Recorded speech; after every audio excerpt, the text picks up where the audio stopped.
नमस्ते। कभी सोचा है कि कैसे कुछ छोटे छोटे शब्द, बस जरा से शब्द आपकी हिंदी को पूरी तरह से बदल सकते हैं?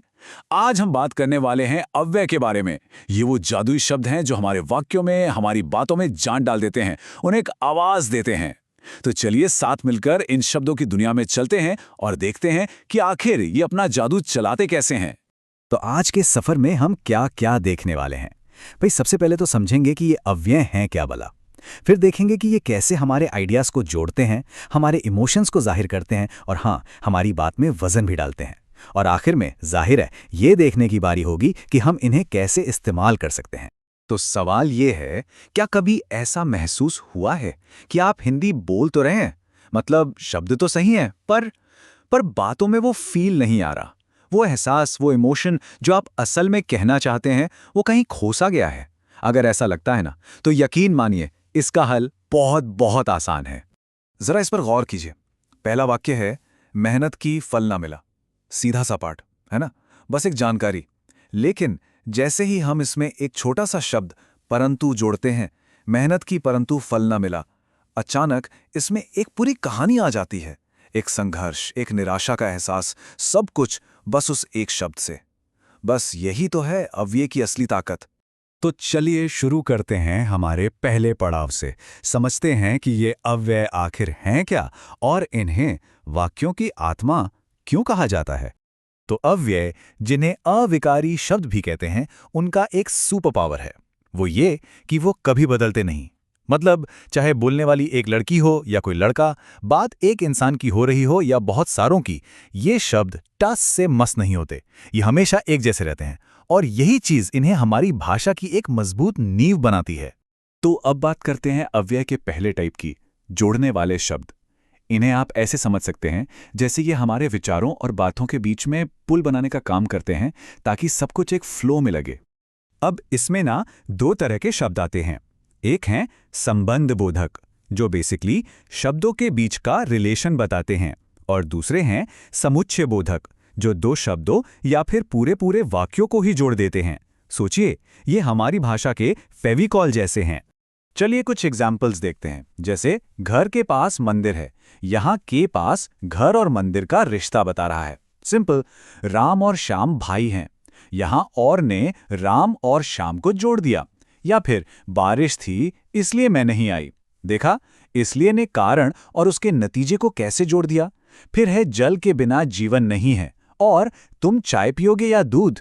एक में किसी चीज की कमी बताई जा रही है तो दूसरे में एक चॉइस दी जा रही है ना कमाल। ये छोटे छोटे शब्द हमारी बातों को कितना क्लियर बना देते हैं। चलिए अब आते हैं अव्यय के सबसे सबसे मजेदार और इमोशनल हिस्से पर। ये वो शब्द हैं जो सिर्फ जानकारी नहीं देते, नहीं, ये तो हमारी फीलिंग्स को, हमारे मन के भावों को एक आवाज देते हैं। इन्हें कहते हैं विस्मयादि बोधक। अरे नाम थोड़ा भारी है पर काम बहुत सिंपल है। ये वो शब्द हैं जो हमारी सडन स्ट्रॉन्ग फीलिंग्स को दिखाते हैं, जैसे एकदम से खुशी हुई या दुख या कोई हैरानी। बस ये शब्द मुंह से निकल पड़ते हैं। ग्रामर के हिसाब से देखें तो ये सेंटेंस का हिस्सा नहीं होते, पर ये पूरी बात को एक इमोशनल किक जरूर देते हैं। जैसे वाह, आप खुद ही सोचिए, जैसे ही कोई कहता है वाह क्या बढ़िया खाना बना है, तो उस एक वाह से ही सारी खुशी और तारीफ झलक जाती है ना। ये आवाज है खुशी की।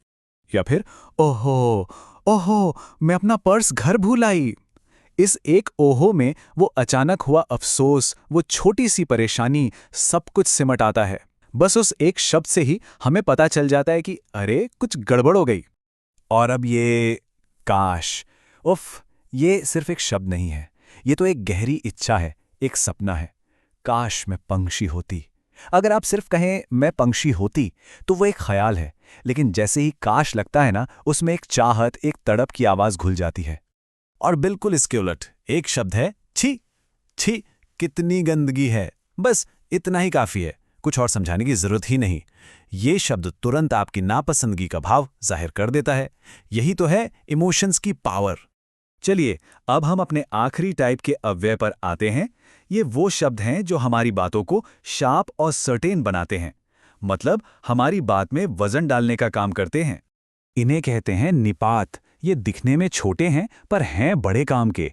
ये वो शब्द हैं जो सेंटेंस के किसी एक खास हिस्से पर स्पॉटलाइट डाल देते हैं, उस पर जोर देते हैं।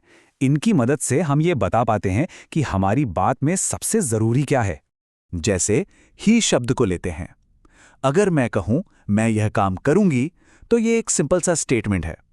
लेकिन अगर मैं कहूं मैं ही यह काम करूंगी तो देखा आपने, इसमें एक जिद, एक पक्का इरादा आ जाता है।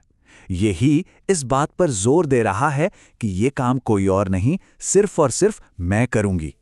आप देखते हैं तक को, ये शब्द ना एक लिमिट दिखाता है और अक्सर इसमें हैरानी या थोड़ी निराशा छुपी होती है। उसने मुझसे बात तक नहीं की। इसका मतलब सिर्फ ये नहीं कि उसने बात नहीं की, इसका मतलब है वो और कुछ तो क्या करता, उसने बात करने जितनी जहमत भी नहीं उठाई। इस तक ने उस निराशा को और गहरा कर दिया है। और फिर है भी। ये शब्द दिखाता है इंक्लूजन, यानी किसी को शामिल करना। खुशबू भी मेरे साथ जाएगी। इसका सीधा सा मतलब है कि और लोग तो जा ही रहे हैं, उनके साथ साथ खुशबू को भी शामिल कर लिया गया है। बस ये बात को और ज्यादा स्पेसिफिक बना देता है। तो ये थी अव्यय की दुनिया की एक छोटी सी झलक। अब चलिए फटाफट से एक रीकैप करते हैं कि हमारी इस एक्सप्रेसिव हिंदी की नई टूलकिट में क्या क्या है। तो हमने क्या सीखा? हमने देखे कनेक्टर्स जो आइडियाज के बीच पुल बनाते हैं। हमने देखे इंटरजेक्शंस जो हमारे दिल की बात सीधी जुबान पर लाते हैं। और हमने देखे पार्टिकल्स जो हमारी बात में वजन डालते हैं। और इन सब का मकसद बस एक, हमारी बातों को जिंदगी, इमोशन और क्लैरिटी देना। तो अब अगली बार जब आप हिंदी में कुछ कहें तो सोचिएगा जरूर कि आज किस अव्यय का इस्तेमाल करके अपनी बात में जान डाली जाए।